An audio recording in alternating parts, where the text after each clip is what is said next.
सोलापूर शहरवासियांनो जागे व्हा आणि सायबर फसवणुकीपासून सावध राहा असं आवाहन पोलीस उपायुक्त डॉक्टर अश्विनी पाटील यांनी केलंय।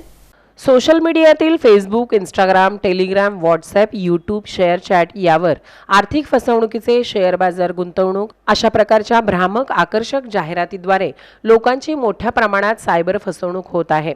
तसेच सर्वसामान्य नागरिकांच्या बँक खात्याचा वापर केला जात असल्याने सर्वांनी जागरूक राहणे अत्यंत गरजेचे आहे असे आवाहन सोलापूर शहर पोलीस प्रशासनाकडून करण्यात आले आहे। वेगवेगळ्या प्रकारे आमिष दाखवून धमकी देणे, digital arrest, social media account hack करणे, शेअर बाजारात गुंतवणूक करा असे सांगणे, नोकरी लावणे, ऑनलाईन टास्क पूर्ण करून मोठ्या प्रमाणात कमाई करून देतो असे सांगणे अशा प्रकारचे कृत्य करून नागरिकांकडून रक्कम उकळण्याचे गुन्हे वारंवार घडत आहेत। अशा गुन्ह्यातील रक्कम ही बँक खात्याद्वारे सायबर गुन्हेगार यांच्यापर्यंत पोहोचत आहे। सर्वसामान्य लोक आमिषाला बळी पडून स्वतःच्या नावाने बँक खाती काढून ती सायबर गुन्हेगारांना वापरण्यासाठी देत आहेत।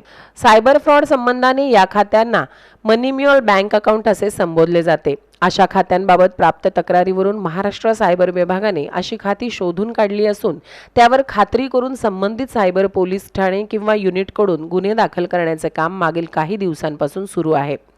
सोलापूर शहरामध्ये पोलीस आयुक्त एम राजकुमार, गुन्हे शाखेच्या पोलीस उपायुक्त डॉक्टर अश्विनी पाटील यांच्या मार्गदर्शनाखाली जवळपास अशी 400 ते 450 आसपास म्युच्युअल अकाउंट असल्याची माहिती गोळा करण्यात आली असून त्या खात्यांबाबत बँकांकडून माहिती मागून त्या खातेधारकांवर BNS अंतर्गत गुन्हे दाखल करण्याची प्रक्रिया सोलापूर पोलिसांकडून सुरू करण्यात आली आहे। आत्तापर्यंत 110 अकाउंट होल्डर यांच्यावर बँक खाते सायबर गुन्हेगारांशी संगनमत करून सायबर फ्रॉडमधील रक्कम स्वीकारणे, पुढे पाठविणे, वेगवेगळे ट्रान्झॅक्शन करणे यासाठी वापरली आहेत।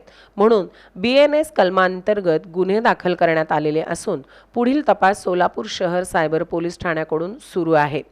त्यामुळे कोणीही आपले बँक खाते, स्वतःच्या नावाने असलेले बँक खात्याचे ऑनलाईन ॲक्सेस कुणालाही देऊ नये। बँक खात्याचे लिंक चेकबुक, ATM कार्ड तसेच मोबाईल सिम कार्ड अन्य कोणालाही वापरण्यासाठी देऊ नये। त्याचा वापर सायबर गुन्हेगारीसाठी किंवा इतर गुन्हेगारी कृत्यासाठी केला जाऊ शकतो। त्यामुळे आपल्याला कायदेशीर कारवाईसाठी सामोरे जावे लागेल असाही इशारा प्रशासनाने दिला आहे। तसेच स्वतःची फसवणूक टाळण्यासाठी सोशल मीडियाद्वारे व्हॉट्सॲप कॉल, हिंदी इंग्रजी भाषेतून फोन कॉलवरून बोलणे, समाजात तुमची बदनामी होईल अशी भीती दाखवणे, आर्थिक फसवणुकीच्या घटना घडत असताना अशा प्रकारच्या घटनेसंदर्भात कोणास कॉल अथवा सोशल मीडियावरून व्हिडिओ कॉल आल्यास त्यांनी प्रतिसाद न देता सोलापूर शहर सायबर पोलीस ठाणे, पोलीस आयुक्त कार्यालय, 3रा मजला, सोलापूर शहर किंवा जवळच्या पोलीस ठाण्यात तक्रार करावी। तसेच NCRP हेल्पलाईन क्रमांक 1930 या संपर्क क्रमांकावर संपर्क साधून तक्रार द्यावी असे आवाहन गुन्हे शाखेच्या पोलीस उपायुक्त डॉक्टर अश्विनी पाटील यांनी केले आहे।